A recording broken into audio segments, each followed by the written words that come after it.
हाय, आज के इस वीडियो में हम डिस्कस करेंगे क्लास 11th MHT CET का साउंड चैप्टर। साउंड चैप्टर मानो वैसा है जैसे हमारे पास क्लास 12th का मैग्नेटिक मटेरियल्स है। छोटा सा चैप्टर, लिमिटेड सी formulas and that's it. Okay, so बात करते हैं साउंड के बारे में। सो अगर कोई स्टूडेंट यहाँ पे साउंड चैप्टर सीखने आया है तो इस वीडियो में हम पूरे कॉन्सेप्ट्स करेंगे जो MHT CET के लिए जरूरी है एंड सारे कॉन्सेप्ट्स हम डिटेल में डिस्कस करेंगे but for MHT CET and not for boards. तो चलिए करते हैं आज के सेशन को स्टार्ट। बात करें यहाँ पे कॉन्सेप्ट्स के बारे में तो यहाँ पे इस टॉपिक में, इस चैप्टर में 4 मेजर कॉन्सेप्ट्स हैं। सबसे पहला कॉन्सेप्ट यहाँ पर है हमारा theoretical part on waves. Wave होती क्या है, प्रॉपर्टीज ऑफ वेव आखिर हैं क्या। सेकंड टॉपिक हमारा है यहाँ पे वेलोसिटी ऑफ साउंड, जो कि सबसे ज्यादा इंपॉर्टेंट है। Okay, so velocity of sound जो है वो सबसे ज्यादा यहाँ पे इंपॉर्टेंट है। बात करें क्वालिटी ऑफ साउंड के बारे में, क्वालिटी ऑफ साउंड ठीक है, माइन्यूट सी प्रोबेबिलिटी है, थ्योरेटिकल पार्ट है। एंड फाइनली आ जाता है यहाँ पे Doppler effect in sound, again जो one of the most important topic यहाँ से है। इसमें से बात करें डिलीटेड सिलेबस की तो ये पूरा का पूरा डिलीटेड है। क्वालिटी ऑफ साउंड के अंदर सिर्फ और सिर्फ 2 ही टॉपिक्स हैं यहाँ पे, एको फ्रीक्वेंसी और क्वालिटी ऑफ साउंड, यानी कि जिसको टिम्बर कहते हैं। So let's proceed ahead and start करते हैं सीधा हम वेलोसिटी ऑफ साउंड से। बात करते हैं वेव इक्वेशन के बारे में। सो आप लोगों ने क्लास 11th नहीं दिया है, आप लोगों ने सीधा क्लास 12th दिया है, तो आपने सीधा वेव इक्वेशन पता नहीं कैसे रट्टा मारी होगी। या तो रट्टा मारी होगी या तो समझ के प्रोसीड किए रहोगे आप डायरेक्टली। बट इस इक्वेशन का जो ओरिजिन है वो है हमारे साउंड चैप्टर से, क्योंकि साउंड क्या होता है, साउंड होता है वेव। तो आपने जनरल इक्वेशन देखी होगी, y is equal to the a sine of plus minus kx की साइन प्लस भी हो सकती है माइनस भी, प्लस माइनस ओमेगा टी उसकी भी साइन प्लस माइनस हो सकती है। यहाँ पर भी इवेंचुअली प्लस माइनस फाई भी हम लगा सकते हैं। तो हमें समझना है साइन कन्वेंशन कैसा है, टर्म्स का मतलब क्या है, ये इक्वेशन हमें क्या बताती है। बोलो डेरिवेशन समझना है क्या? ना ना ना, डेरिवेशन नहीं समझेंगे, बोर्ड्स नहीं है। सो हमें सिर्फ समझना है इक्वेशन क्या समझाती है। तो इमेजिन करो आप कहीं गए हो पिकनिक पे, या पिकनिक नहीं इमेजिन करना है, आप कहीं दोस्त के साथ जा रहे हो, कहीं बाहर जा रहे हो, या जैसे भी आपको कंसीडर करना है। तो घर वालों के कंसर्न क्या क्या रहेंगे? तो सबसे पहले घर वालों का कंसर्न रहेगा कहाँ जाना है। ओके, कहाँ जाने वाले हो, आसपास जा रहे हो कि ना कहीं दूर जा रहे हो। सो दैट इज मतलब ये जो इक्वेशन है, इक्वेशन हमको क्या बताती है, इक्वेशन हमको बताती है स्टेट। ओके, क्या बताती है हमको बताती है state of the particle. Okay, तो स्टेट के अंदर क्या क्या आता है मैं वो समझाने की यहाँ पे प्रयास कर रहा हूं। तो सबसे पहले तो कहाँ जाना है, यानी कि मेरी वेव इस समय पे एक्स एक्सिस में कहाँ पे है। So this is the meaning of the word x. फिर कब पहुंचोगे। ओके, समझो आप कहीं आउट ऑफ स्टेशन जा रहे हो तो उसमें घर वाले पूछेंगे कितने दिन का सफर है। सो कैपिटल टी वहां पे कंसर्न में आ जाएगा। घर वाले आपको फोन करेंगे रात को 9 बजे, बोलेंगे कितने बजे तक वहां पहुंचोगे, तो वहां पे स्मॉल टी आ जाएगा। ओके, कैपिटल टी का मतलब क्या होता है, कैपिटल टी का मतलब होता है complete time. Okay, capital T का मतलब क्या होता है, कैपिटल टी का मतलब होता है कंप्लीट टाइम। ओके, कंप्लीट आपको एक मोशन करने में कितना समय लग रहा है, एक सफर खत्म करने में आपको कितना समय लग रहा है। जबकि स्मॉल टी का मतलब होता है किसी पर्टिकुलर इंस्टेंट पे कितना टाइम हुआ है। ओके, समझो घर वाले मुझे कह रहे हैं अब से 1 घंटे बाद तुम कहां पे रहोगे, तो स्मॉल टी है मतलब उस 1 घंटे बाद वाला समय, यानी किसी पर्टिकुलर इंस्टेंट पे। जैसे हम रात के 9 बजे वहां पे हैं, रात के 10 बजे यहाँ पे। और कैपिटल टी का मतलब होता है एक सफर में कितना समय लग रहा है, यानी वेव की भाषा में कहूं तो एक वेव को चलने में कितना समय यहाँ पे लगेगा। सो हमेशा स्मॉल टी और कैपिटल टी के टर्म्स आपको नजर आएंगे ही आएंगे। बात करते हैं कैसे जाना है। घर वाले पूछेंगे तो बच्चा कैसे जा रहे हो, आप बोलोगे पापा ट्रेन से जा रहे हैं। ओके, सो ट्रेन से जाओगे तो घर वाले क्या समझेंगे, जल्दी पहुंचोगे। आप बोलोगे बस से जा रहे हैं तो घर वाले समझ जाएंगे देर से पहुंचोगे। यानी कहने का मतलब कैसे जाना है का मतलब आपकी गाड़ी कौन सी है, सवारी कौन सी है। आपकी वेव छोटी वेव है जिसको पहुंचने में ज्यादा समय लगेगा, कि आपकी वेव एक बड़ी वेव है। ओके, सो वो सब चीजें भी यहाँ पे मैटर करती है। सो वो है हमारा representation of wavelength. And finally कहां से जाओगे। ओके, स्टार्ट कहां से करोगे अगर अपना सफर। ओके, समझो आप कॉलेज हॉस्टल से ही अपना सफर स्टार्ट कर रहे हो, यानी ओरिजिन से अपना सफर स्टार्ट कर रहे हो, तो फाई की वैल्यू हो जाएगी यहाँ पे 0 के बराबर। तो आपने देखा होगा कई इक्वेशंस में हम फाई की वैल्यू 0 डाल देते हैं, तो उसका मतलब वही है, इनिशियल फेज हमारा 0 है, हमने ओरिजिन से यहाँ पे स्टार्ट किया है। ओके, चलिए, सो ये हो जाती है इस इक्वेशन की मीनिंग। तो ये है हमारा स्टेट ऑफ द वेव। कभी कभी एग्जाम में क्या करते हैं, आपको यहीं से डेटा देके कुछ ना कुछ पूछेंगे। ओके, एग्जाम्पल तौर पे यहाँ पे k का वैल्यू बता दूं तो k का वैल्यू होता है 2π/λ के बराबर, और k को हम कहते हैं यहाँ पे वेव कांस्टेंट। k को हम क्या कहते हैं, k को हम कहते हैं वेव कांस्टेंट। ओमेगा मुझे नहीं लगता है बताने की जरूरत है, सब लोगों को ऑलरेडी पता है। ओमेगा बराबर हो जाता है हमारा 2π/t के बराबर, जो कि रोटेशनल डायनामिक्स क्लास 12th में हमने ऑलरेडी देखा है। एंड फाई का मतलब हो जाता है यहाँ पे इनिशियल फेज। ओके, सो ये थोड़े बहुत टर्म्स हैं जो आपको यहाँ पे पता होना चाहिए। बाकी सब चीजें तो ए आपको आई होप पता है। ए का मतलब होता है amplitude. Okay, what is a का मतलब? ए का मतलब होता है एम्पलीट्यूड, एंड वाई का मतलब होता है वाई एक्सिस में मेरी वेव कहाँ है, क्योंकि जब वेव चलती है तो वो एक्स एक्सिस में तो चल रही है, आगे तो बढ़ रही है, बट साथ ही साथ वाई एक्सिस में भी वो ऊपर नीचे हर समय पे हो रही है। चलिए, तो ये थे हमारे सारे के सारे बेसिक्स। बात करते हैं साइन कन्वेंशंस के बारे में। साइन कन्वेंशन यहाँ पे कुछ ऐसा है। अब ये साइन कन्वेंशन का मीनिंग नहीं है, this is the first thing. MHT CET में मीनिंग नहीं है आपको, this is the first thing. Boards में भी नहीं था मीनिंग। सेकेंड चीज, इसको कार्टेशियन कोऑर्डिनेट के साइन कन्वेंशन से मिक्स नहीं करना। ओके, कार्टेशियन कोऑर्डिनेट के साइन कन्वेंशन से इसको मिक्स मत करना। काफी लोगों को लगता है वही होगा, ना। तो अगर आपकी वेव पॉजिटिव एक्स एक्सिस में जा रही है, कहां जा रही है आपकी वेव? आपकी वेव जा रही है पॉजिटिव एक्स एक्सिस में। इसका मतलब साइन यहां पे होगा या तो प्लस माइनस, या तो साइन यहां पे होगा माइनस प्लस। कहने का मतलब आपने पढ़ा होगा equation y is equal to the a sine of kx minus omega T. Okay, तो अगर इसी पर्टिकुलर इक्वेशन की मैं बात करूं तो ध्यान से देखो, kx का टर्म प्लस में है, ओमेगा टी का टर्म माइनस में है, तो इसका मतलब ये वेव मेरी जा रही है पॉजिटिव एक्स एक्सिस डायरेक्शन में। उसी तरीके से कई इक्वेशंस में आपने देखा होगा a sine of minus kx plus omega T. तो अगेन अगर आप ध्यान से देखो, माइनस, एक टर्म माइनस में है, एक टर्म प्लस में है, तो जब भी एक टर्म माइनस एक टर्म प्लस में हो, इसका मतलब समझ जाना वेव कहां जा रही है, वेव आपकी जा रही है यहाँ पे पॉजिटिव एक्स एक्सिस में। उसी तरीके से दोनों टर्म्स अगर आपके नेगेटिव हैं, ये सम्स में काम आता है, ये सम्स में बहुत ज्यादा काम में आता है। आपको चारों ऑप्शन सेम लगेंगे, फर्क साइन का होगा, आप कंफ्यूज हो जाओगे, अरे ये क्या है। ओके, तो इधर साइन कन्वेंशन पता होना चाहिए। समझो दोनों टर्म्स मेरे ऐसे हैं, y is equal to a sine of minus omega T minus kx। उसका मतलब मेरी वेव जा रही है नेगेटिव एक्स एक्सिस डायरेक्शन में। ओके, एंड सिमिलरली पॉजिटिव का भी सेम साइन कन्वेंशन है। चलिए बढ़ते हैं आगे। फाइनली बात करते हैं यहाँ पे वेलोसिटी ऑफ साउंड टॉपिक, जो कि यहाँ से इस चैप्टर से सबसे ज्यादा इंपॉर्टेंट है। चलिए बात करते हैं second part of the chapter पे। सेकंड पार्ट में हमको यहाँ पे डिस्कस करनी है formulas for the velocity of sound. Okay, तो मुझे पता होना चाहिए वेलोसिटी ऑफ साउंड की क्या फॉर्मूला है, वेलोसिटी ऑफ साउंड कौन से फैक्टर्स पे मेरा निर्भर करता है, कैसे निर्भर करता है, क्या है, कैसे है, सारी चीजें मुझे यहाँ पे पता होनी चाहिए। So let's start. सबसे पहले हमारे पास एक वेव होती है जिसको हम कहते हैं ट्रांसवर्स वेव।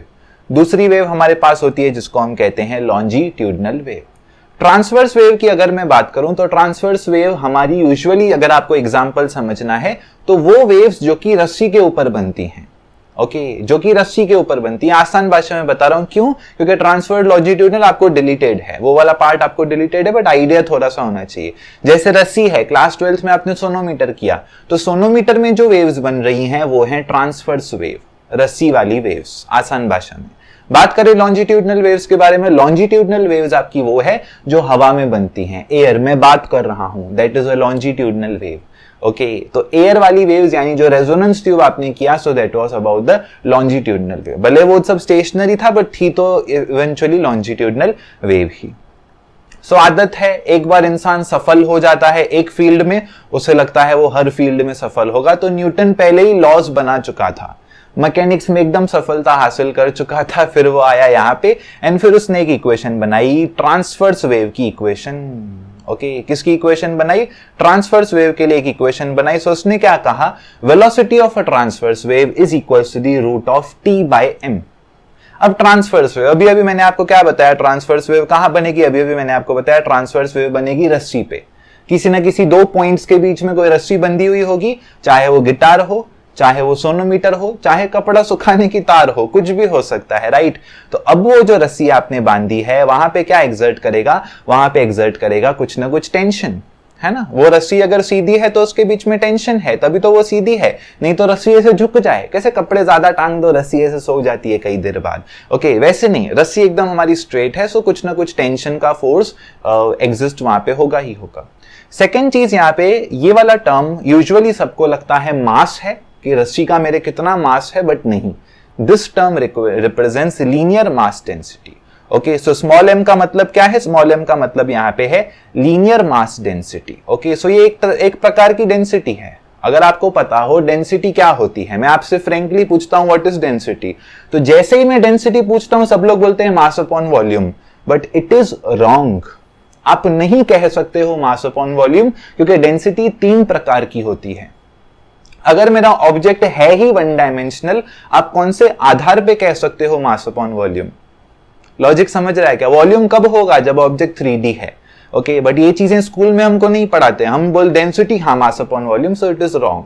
तो अगर मैं वायर कंसीडर करूं तो वायर मेरी पतली होती है और बहुत लंबी होती है, so essentially we assume that our wire is one dimensional. तो अगर मेरी वायर वन डायमेंशनल है तो उसकी डेंसिटी क्या हो जाएगी? उसकी डेंसिटी हो जाएगी यहां से मास पर यूनिट लेंथ। ओके, क्या हो जाएगी? डेंसिटी मास पर यूनिट लेंथ, एंड वही टर्म है मेरा स्मॉल m का। सो स्मॉल m को हम क्या बोलते हैं? Small m is equal to the capital M पर यूनिट लेंथ। ओके, सो काफी लोग सीईटी में यहीं पे मिस्टेक करते हैं, दिया होता है मास 2 kg है, सीधा डाल देते हैं मास 2 kg। नहीं, अगर आपको दिया है मास 2 kg है और लेंथ 2 मीटर है, सो मास डिवाइडेड बाय लेंथ आपका 1 हो जाएगा यहाँ पे small m। Okay, linear mass density 1 kg upon में मीटर हो जाएगा ना, यहाँ पे यूनिट्स क्या हो जाएंगे? यूनिट्स यहाँ पे हो जाएंगे केजी पर मीटर। ओके, चलिए, तो ये फॉर्मूला न्यूटन ने दी ट्रांसवर्स वेव के लिए और ये फॉर्मूला करेक्ट है, ये फॉर्मूला में कुछ भी गलती नहीं है। ओके, अब इंसान की क्वालिटी होती है, एक बार अगर एक चीज सही जाती है तो उसको लगता है मैं जो भी करूंगा सही जाएगा। न्यूटन्स लॉज ऑफ मोशन से उसमें पहले ही कॉन्फिडेंस आ गया था, फिर ट्रांसवर्स वेव में उसको सही कॉन्फिडेंस आ गया। यहां तक न्यूटन की जिंदगी सही चली थी। इसके बाद न्यूटन ने जो जो चीजें बोली हैं सब की सब फेल गई है, चाहे वो ये वाले चैप्टर में लॉन्जिट्यूडनल वेव्स हो, चाहे वो क्लास 12th वेव ऑप्टिक्स में कॉर्पस्कुलर थ्योरी हो। ओके, तो सब उसने क्या कहा? ट्रांसवर्स वेव की तो फॉर्मूला हमने बता दी। ओके, वो बोला ट्रांसवर्स वेव पे तो हमने विजय प्राप्ति कर दी है। अब बात करते हैं लॉन्जिट्यूडनल वेव की। तो लॉन्जिट्यूडनल वेव का यहाँ पे कॉन्सेप्ट कैसा होता है? अभी यहाँ पे थ्योरी ये जरूरी है, जो थ्योरी में बता रहा हूं वो जरूरी है, क्वेश्चन आ सकता है। लॉन्जिट्यूडनल वेव, अब इस रूम में मैं बात कर रहा हूं, कंसिडर करते हैं एक रूम है। ओके, सो रूम में मैं बात कर रहा हूं, रूम में क्या है? रूम में बहुत सारे मॉलिक्यूल्स हैं। यहाँ पे हर जगह ऑक्सीजन के मॉलिक्यूल्स हैं, कार्बन डाइऑक्साइड के मॉलिक्यूल्स हैं, नाइट्रोजन के मॉलिक्यूल्स हैं, मॉलिक्यूल्स ही मॉलिक्यूल्स हैं। तो जैसे जैसे मैं बात कर रहा हूं, मेरे मुंह से क्या निकल रही है? मेरे मुंह से निकल रही है लॉन्जिट्यूडनल वेव। अगर मेरे मुंह से लॉन्जिट्यूडनल वेव निकल रही है तो एसेंशियली यहाँ पे क्या हो जाएगा? कंप्रेशंस निकलेंगे, साथ ही साथ रेयर फ्रैक्शन निकलेंगे। कंप्रेशन निकलेंगे, साथ ही साथ रेयर फ्रैक्शन निकलेंगे। Compression, rarefaction, compression, rarefaction निकलते जाएंगे। अब मुझे एक बात बताइए, कंप्रेशन निकल रहा है मेरे मुंह से, मैंने समझो चिल्लाया तो मेरे मुंह से कंप्रेशन निकल रहा है। मुझे एक छोटी सी बात बताइए, क्या ऐसा होता है क्या कि राहुल सर का यहाँ पे लेक्चर चला, फिर इस रूम में ऑक्सीजन ही खत्म हो गया? अरे बाप रे, कैसे ऑक्सीजन खत्म हो गया? राहुल सर इतनी देर बात कर रहे थे, इतनी वेव्स उन्होंने निकाली, कंप्रेशन की वजह से सारे गैस मॉलिक्यूल्स ही नष्ट हो गए। तो ऐसा फॉर्चुनेटली नहीं होता है। ओके, तो ऐसा फॉर्चुनेटली नहीं होता है। इसका मतलब क्या होता है? इसका मतलब होता है मेरे मीडियम के पास यहाँ पे 2 प्रॉपर्टीज हैं। कितनी प्रॉपर्टीज है मेरे मीडियम के पास? मेरे मीडियम के पास यहाँ पे 2 प्रॉपर्टीज है। सबसे पहली प्रॉपर्टी है यहाँ पे इलास्टिसिटी। ओके, सबसे पहली प्रॉपर्टी कौन सी है? इलास्टिसिटी। जैसे घास होती है, हम घास में जाते हैं क्रिकेट खेलने, तो जब हम क्रिकेट खेलते हैं तो पूरी घास दबा देते हैं हम, पर ऐसा नहीं होता है। अगले शाम को जाओ तो घास बेचारी दबी हुई पड़ी है, हम देखते हैं भाई कुछ लोग इसके ऊपर पांव रख के चले गए। नहीं, ऐसा नहीं होता है, क्योंकि जो घास होती है वो भी इलास्टिक होती है। उसी तरीके से जो मेरा एयर का मीडियम है वो भी हमारा क्या होता है? Elastic. As well as density भी मैटर करती है। तो न्यूटन ने क्या कहा? जो यहाँ पे वेलोसिटी होगी वो बराबर हो जाएगी रूट ऑफ इलास्टिसिटी अपॉन में डेंसिटी। ओके, और ये फॉर्मूला टेक्निकली न्यूटन को रियलाइज हुआ कि सही नहीं है, दिस फॉर्मूला इज रॉन्ग। ठीक है, फिर न्यूटन ने बोला एयर में ऐसा क्या होता है? मतलब न्यूटन सोचना चालू हो गया, हु प्रोवाइड्स इलास्टिसिटी। न्यूटन का थॉट ऑफ प्रोसेस क्या चालू हो गया? इलास्टिसिटी प्रोवाइड कौन करता है? तो वो सोचने लगा ऐसा क्या है जो रूम में हर जगह पे है। तो उसको रियलाइज हुआ ऐसा प्रेशर है जो हर जगह रूम में है। अगर एक ही रूम में बात करें, मैं यहां पे बैठा हूं, आप वहां पे बैठे हो, एक ही प्रेशर आपके ऊपर भी लग रहा है, एक ही प्रेशर मेरे ऊपर भी लग रहा है। ओके तो फिर न्यूटन को रियलाइज हुआ तो उसने इलास्टिसिटी को रिप्लेस कर दिया यहाँ पे प्रेशर से, तो ये फॉर्मूला बन गई न्यूटन के हिसाब से। बट अगेन अभी ये सब पार्ट डिटेल में है कि आपने मतलब बोर्ड्स का पार्ट है ये कि न्यूटन ने आगे मेहनत किया ऐसे वैसे करके, बट ये फॉर्मूला भी यहाँ पे गलत आई। ओके ये फॉर्मूला भी यहाँ पे गलत आई। फिर फाइनली लैपलेस ने बोला आज गाड़ी तेरा भाई चलाएगा। ओके जैसे हुइजेंस ने वेव ऑप्टिक्स में फायदा उठा लिया, देखा न्यूटन ने गलती किया है, बोला चलो this is the perfect time, तो यहाँ पे लैपलेस ने जिम्मेदारी उठाई एंड जो करेक्ट फॉर्मूला थी वो दी थी हमें लैपलेस ने। तो लैपलेस ने यहाँ पे सिर्फ और सिर्फ क्या किया, लैपलेस ने यहाँ पे सिर्फ और सिर्फ ऐड कर दिया गामा का टर्म। कौन सा टर्म ऐड कर दिया, गामा का टर्म यहाँ पे ऐड कर दिया। गामा आप लोगों को ऑलरेडी पता है, बोलो व्हाट इज गामा। गामा होता है यहाँ पे स्पेसिफिक हीट रेशियो। क्या होता है gamma, gamma is equal to specific heat ratio, यानी कि सीपी अपॉन में सीवी। सो जो एक्चुअल सीपी अपॉन सीवी की शुरुआत है वो 12th में नहीं है, वो 11th से हो जाती है। ओके सो इसने बस यहाँ पे स्पेसिफिक हीट का टर्म ऐड कर दिया एंड ये फॉर्मूला हमारी करेक्ट बन गई। सो अगर आपसे एग्जाम में पूछा जाता है वेलोसिटी की फॉर्मूला तो बोलो न्यूटन का लिखना है क्या, नहीं, हमें लिखना है लैपलेस का फॉर्मूला। फिर सवाल आता है सर आपने कराया क्यों, अरे अगर आपको दे दिया है एमसीक्यू, बोला है which one of the following is the wrong formula, तो गलत भी तो पता होना चाहिए। एमएचटी सीईटी दे रहे हो आप, गलत भी पता होना चाहिए सही के साथ साथ। ओके सो फाइनली लैपलेस की फॉर्मूला है, ये है वेलोसिटी ऑफ साउंड, ये है प्रेशर ऑफ द गैस, ये है density of the medium and ये है हमारा गामा का टर्म। इसके बाद चैप्टर में आ जाते हैं कि चलो वेलोसिटी का टर्म तो मुझे पता चल गया, ओके बट वेलोसिटी किन किन फैक्टर्स पे निर्भर करती है, कौन से फैक्टर्स पे मेरी वेलोसिटी यहाँ पे डिपेंड करती है। तो सबसे पहला आ जाता है प्रेशर का फैक्टर। तो अभी देख के क्या लग रहा है, पीछे फॉर्मूला क्या है, ये पीछे फॉर्मूला आई है V is equal to the root of gamma times of pressure upon में यहाँ पे आ जाता है डेंसिटी। ओके तो देख के नजर आ रहा है, हाँ sir velocity is directly proportional to root of pressure, है ना। आपको भी ऐसा लग रहा है, मुझे भी ऐसा लग रहा है कि हाँ velocity is directly proportional to root of pressure, but ऐसा नहीं होता है। ओके ऐसा नहीं होता है। वास्तव में जो रिजल्ट है वो रिजल्ट कुछ ऐसा कहती है कि velocity is independent of the pressure.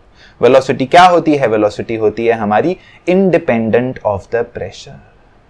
Velocity वास्तव में हमारी इंडिपेंडेंट है, वो निर्भर ही नहीं करती है प्रेशर पे। अब इसका रीजन क्या है, इसके रीजन के लिए कहीं ना कहीं आपने काइनेटिक थ्योरी ऑफ गैसेस किया है तो आपको थोड़ा सा हेल्प मिलेगा, अदरवाइज यहां पर भी मैं बता सकता हूं। देखो अगर मैं धरती पे रह रहा हूं तो मुझे पता है धरती पे हर जगह प्रेशर कांस्टेंट है, हर जगह प्रेशर कितना है 1 atm प्रेशर है। पूरा संसार मेरा भी, पूरा संसार आपका भी, पूरा संसार साइंटिस्ट लोगों का भी, सबका धरती पे ही निकलने वाला है। जो भी ये फिजिक्स आप पढ़ रहे हो 11th 12th की, वो धरती से ही रिलेटेड है। सो धरती की अगर मैं सिर्फ बात करूं तो प्रेशर तो यहाँ पे कांस्टेंट है। तो अगर प्रेशर कांस्टेंट है तो प्रेशर के जगह मैं क्या लिख सकता हूं, प्रेशर के जगह यहाँ पे मैं क्या कर सकता हूं, ये फॉर्मूला में नीचे डेंसिटी है, बोलो डेंसिटी किसके बराबर होती है, डेंसिटी बराबर होती है मास अपॉन वॉल्यूम। यहाँ पे आ जाएगा मास का टर्म, वॉल्यूम चला जाएगा ऊपर, ये बचेगा मेरे पास पीवी। बोलो पीवी इज इक्वल टू क्या होता है, पीवी इज इक्वल टू होता है एनआरटी। तो मेरे पास इवेंचुअली ये वाला टर्म बच जाएगा। तो प्रेशर कांस्टेंट था, मैंने उसको निकाल दिया, निकल गया प्रेशर, तो बस समझ में आ रहा है pressure is independent of the velocity, या फिर velocity is independent of pressure, दोनों एक दूसरे पे वास्ता नहीं रखते हैं। This is the first observation. Second observation की बात करें, यहां पे हमें ऑलरेडी रिजल्ट मिल चुकी है।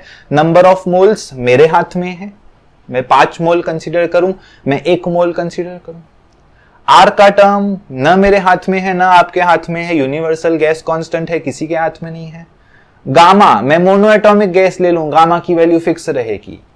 मैं जो भी गैस कंसीडर करूंगा, ऑक्सीजन ले लूं, उसका मोलार मास हमेशा यहाँ पे फिक्स रहेगा, उसका मास हमेशा फिक्स रहेगा।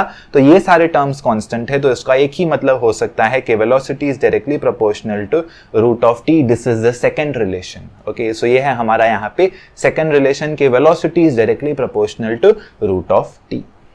बात करते हैं थर्ड रिलेशन के बारे में। थर्ड रिलेशन में भी कुछ भी नया नहीं है, वहीं से आपका थर्ड रिलेशन आ जाता है प्रेशर वाली फॉर्मूला से। प्रेशर कांस्टेंट है, स्पेसिफिक हीट कांस्टेंट है। सो मुझे क्या समझ में आ रहा है, मुझे समझ में आ रहा है यहाँ पे जो V है मेरा, V is inversely proportional to 1 upon root of density. Velocity किसके प्रोपोर्शनल है, प्रोपोर्शनल है to the root of density. This is the third formula. यहां पे हमारे पास 2 तरीकों का कॉन्सेप्ट आ जाता है ह्यूमिडिटी में। एक हो जाती है हमारे पास ड्राई एयर, एक हो जाती है हमारे पास यहाँ पे मॉइस्ट एयर। दोनों के बीच का कंपैरिजन आपको पता होना चाहिए क्योंकि टेक्स्ट बुक में सिर्फ दिया ही ये है, सो यही ऑटोमेटिकली इंपॉर्टेंट बन जाता है। सो ड्राई एयर, मॉइस्ट एयर, आइए समझने का प्रयास करते हैं ड्राई एयर क्या होती है या मॉइस्ट एयर समझने का प्रयास करते हैं। सी मॉइस्ट एयर का मतलब होता है रिमझिम पानी। कभी कभी हम गाड़ी चलाते हैं, रिमझिम बरसात पड़ती है, न ज्यादा फास्ट है न ज्यादा स्लो है, बट मजा आ रहा है बस। गीले भी नहीं होंगे, हाँ गीले नहीं होंगे, ऐसा नहीं होगा कपड़े गीले हो जाएंगे, मस्त एकदम नॉर्मल रिमझिम पानी गिर रहा है। तो जब रिमझिम पानी गिरता है तो उसमें हमको डस्ट फील नहीं होती है। डस्ट क्यों फील नहीं होती है? क्योंकि पूरा का पूरा पानी है वहां पे। पानी का जो डेंसिटी है वो एयर के कंपैरिजन में बहुत ज्यादा है, तो हमें सिर्फ और सिर्फ माइल्ड वाटर यहाँ पे फील होता है। तो अगर मैं मॉइस्ट की बात करूं तो मॉइस्ट एयर में क्या होता है? मॉइस्ट एयर में होता है हमारा माइल्ड वाटर या फिर आप लिख सकते हो ह्यूमिडिटी, दोनों में से आप कुछ भी लिख सकते हो। बात करें ड्राई एयर की, तो ड्राई एयर तो मतलब समझ जाओ दोपहर का टाइम, कैसे लड़कियां स्कार्फ पहन के निकलती हैं, लड़के गॉगल्स पहन के निकलते हैं, ड्राई एयर सब होगा, धूल, मिट्टी, कचरा, सूखी हवा, ओके, सब चीजें होंगी, दुनिया भर की सब चीजें होंगी। तो अगर मतलब समझ गया, ड्राई एयर, सूखी एयर, ऐसे लगती है, चुभती है, धूप वाली एयर, ओके। सो एसेंशियली अगर हम बात करें, जो डेंसिटी हो जाती है ड्राई एयर की, वो हमेशा रहती है ज्यादा with the density of the moist air. तो अगर डेंसिटी ड्राई एयर की ज्यादा, तो velocity is inversely proportional to density, so automatically यहाँ पे वेलोसिटी हमारी हो जाती है मॉइस्ट एयर की ज्यादा, क्योंकि डेंसिटी आपकी ड्राई एयर की यहाँ पे ज्यादा थी और इनवर्स रिलेशन है। तो अगर उसमें वो ज्यादा तो इसमें ऑटोमेटिकली यहाँ पे ये वाला टर्म ज्यादा हो जाएगा। आप चाहो तो उसको प्रूव भी कर सकते हो। Vm is equal to D क्या हो जाएगा? हो जाएगा रो टाइम्स ऑफ m। यहाँ पे क्या आ जाएगा? यहाँ पे आ जाएगा ड्राई एयर। ड्राई एयर के लिए ये वाला टर्म ऑटोमेटिकली ऊपर आ जाएगा। अगर इस साइड का न्यूमरेटर ज्यादा है, ओके, ये ड्राई एयर है, अगर इस साइड का न्यूमरेटर ज्यादा है तो इस साइड का भी मैथमेटिकली न्यूमरेटर ज्यादा होना चाहिए। सो Vm must be greater than Vd। So this is the third relation from the concept of the velocity of sound. Fourth है यहाँ पे एको। एको मुझे नहीं लगता है समझाने की जरूरत है। एको क्या होता है? Reflection of sound, nothing else, okay. तो साउंड इसमें सिर्फ देखना क्या है आपको? एक वेव मेरी वापस जाती है, टच होती है, वहां पे इंसिडेंट होती है, वही वेव यहाँ पे रिफ्लेक्ट होके मेरी वापस आती है। सो एको का जब भी आपको सम आए, सम फॉर्मूला यही लगेगा, distance is equal to speed into time. But distance कितना लेना है? डिस्टेंस आपको लेना है यहाँ पे 2 गुना। डिस्टेंस कितना लेना है? डिस्टेंस यहाँ पे आपको लेना है 2 गुना। ये आप जब भी एको का सम करें तो आपको ये बात ध्यान पे होनी चाहिए।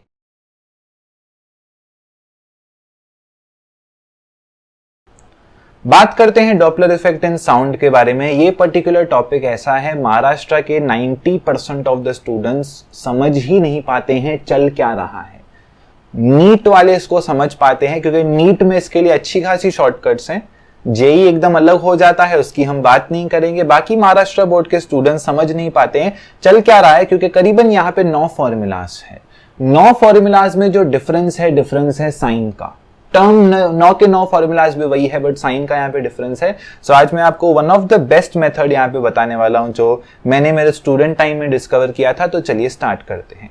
सी डॉपलर इफेक्ट का मतलब क्या होता है? डॉपलर इफेक्ट का मतलब होता है जो फ्रीक्वेंसीज में अंतर है।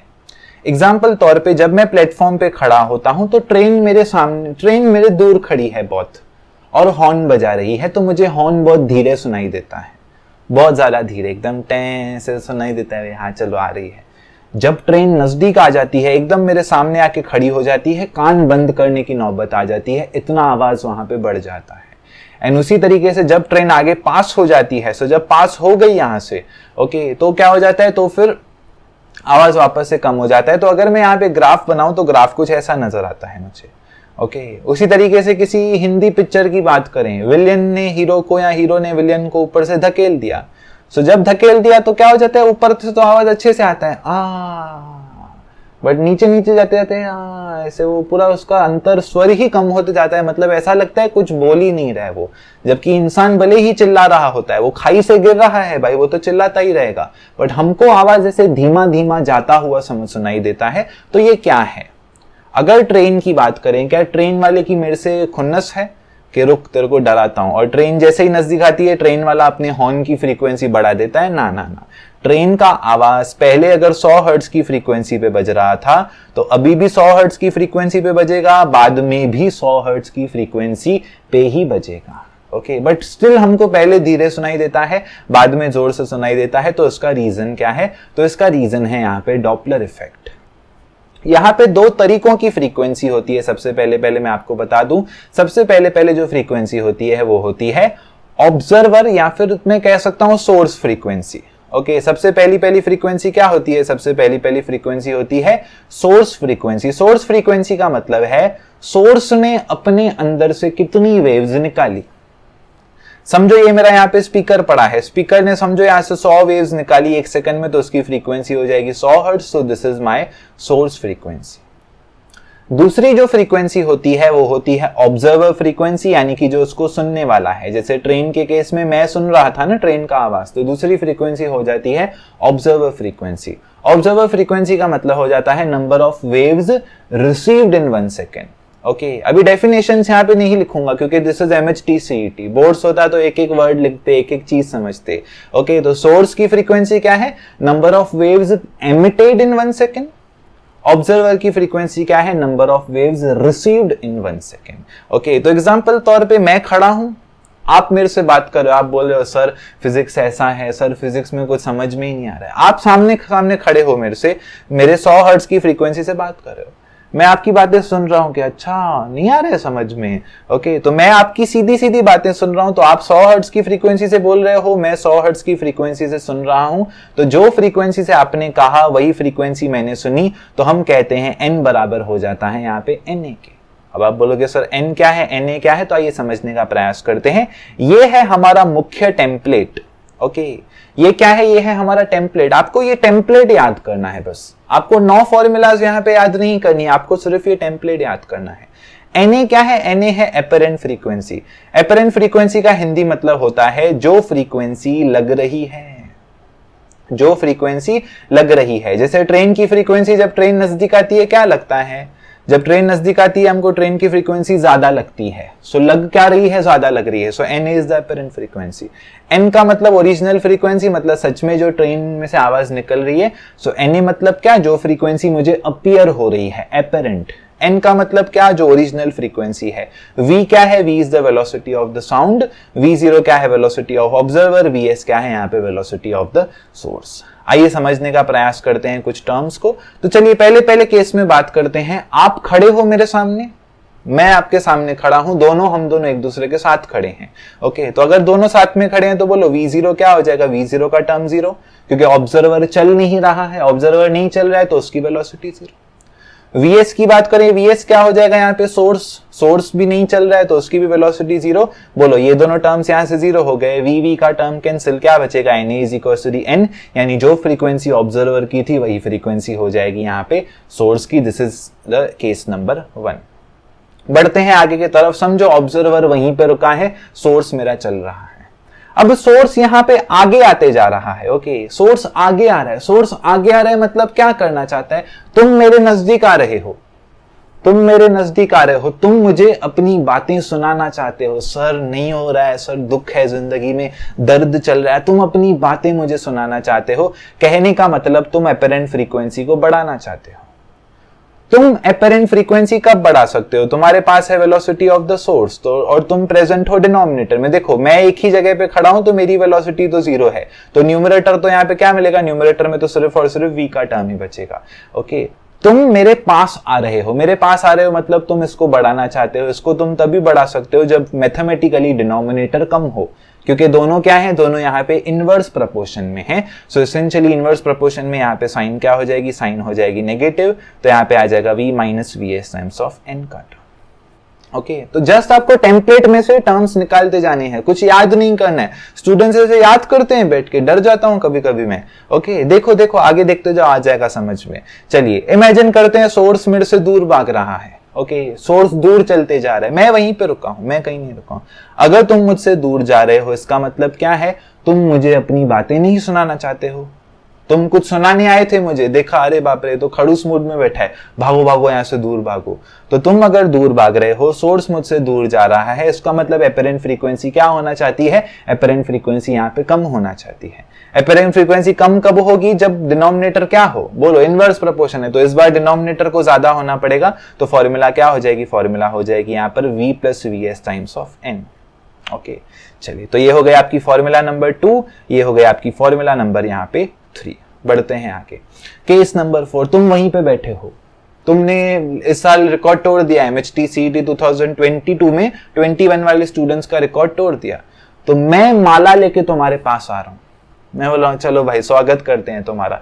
तो मैं तुम्हें अपने दिल की बातें यहाँ पे सुनाना चाहता हूं। तो क्योंकि मैं आपको दिल की बातें सुनाना चाहता हूं, मतलब मैं एपरेंट फ्रीक्वेंसी यहाँ पे बढ़ाना चाहता हूं।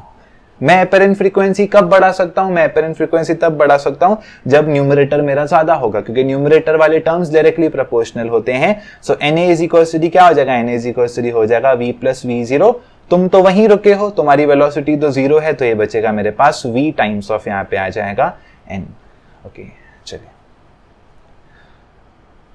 मैंने देखा तुम एग्जाम देने ही नहीं गए हो ऐसे देखा है मैंने, मेरे फ्रेंड का स्टूडेंट था, मतलब किसी ना किसी तरीके से मेरे से कनेक्टेड था।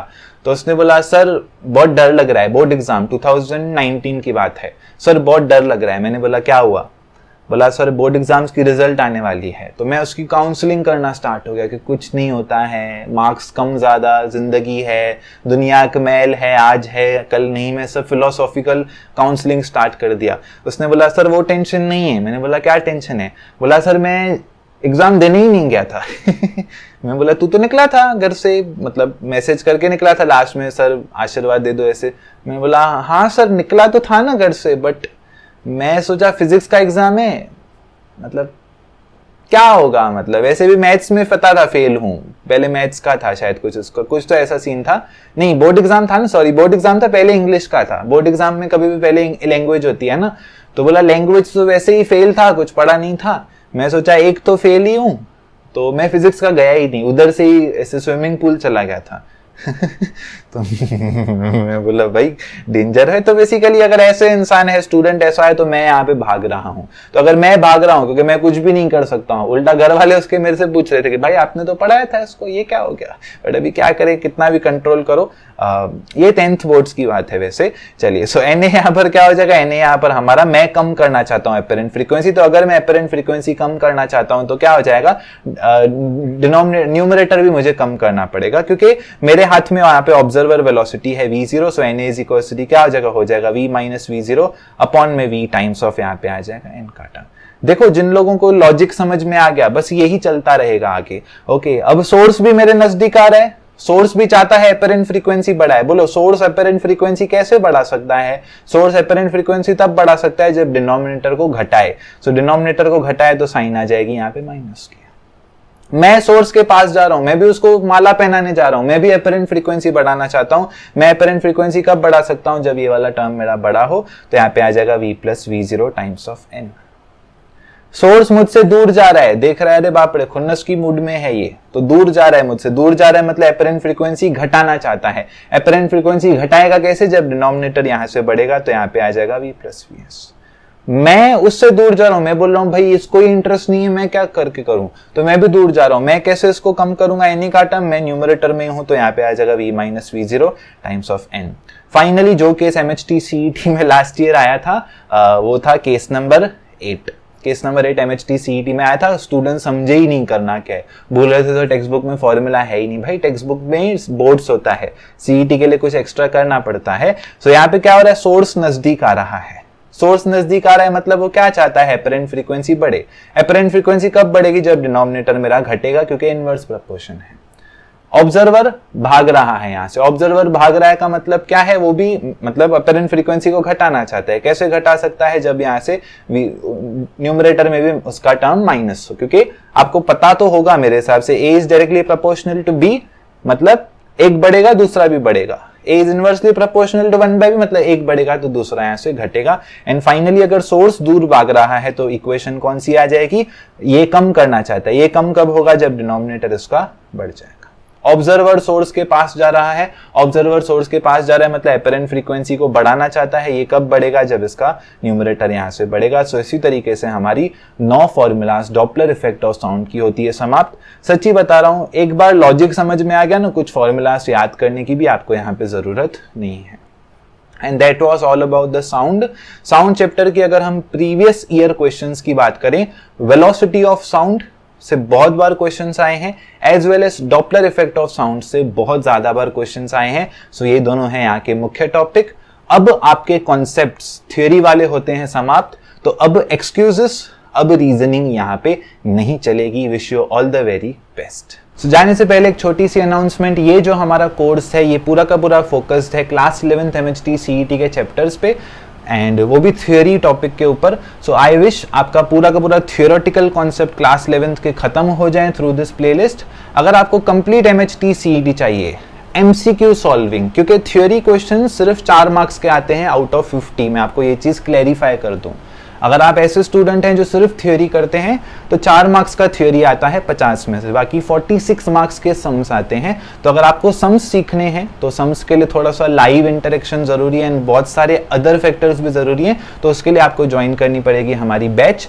सारी डिटेल्स डिस्क्रिप्शन में है। सारे रिकॉर्ड्स जो मैंने यूट्यूब पे आने के बाद क्रिएट किए हैं 2021 के 2020 के, सारे डिस्क्रिप्शन में है। You can for sure check. Wish you all the very best for your exams.